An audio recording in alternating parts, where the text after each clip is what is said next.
మీరు ఇది గమనించారా? సాధారణంగా చదువుకుందామని చాలామంది బుక్ ఓపెన్ చేయగానే నిద్ర ముంచుకొచ్చేస్తుంది.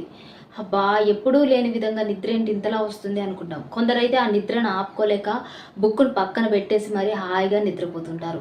అదే మనం మామూలు సమయాల్లో అయితే ఎంత ట్రై చేసినా కొందరికి నిద్రే రాదు.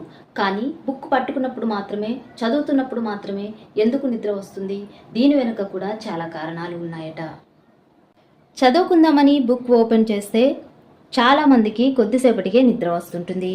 అయితే ఇలా జరగడానికి అనేక కారణాలు ఉన్నాయి.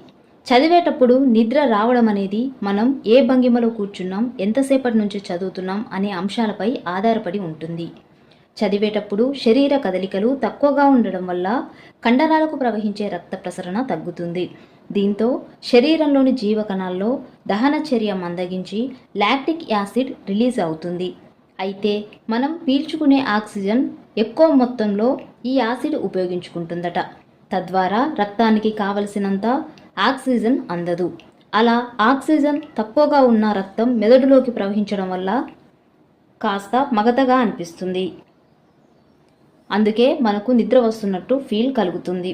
కాబట్టి ఏకాగ్రతతో చదవాలనుకున్నప్పుడు ఒకే భంగిమలో కాకుండా అప్పుడప్పుడు అటు ఇటు కదలాలి. ఏకబిగిన చదవకుండా మధ్యలో గ్యాప్ ఇవ్వాలి. ఇలా చేయడం ద్వారా నిద్ర నుంచి ఉపశమనం పొందవచ్చని వైద్య నిపుణులు సూచిస్తున్నారు.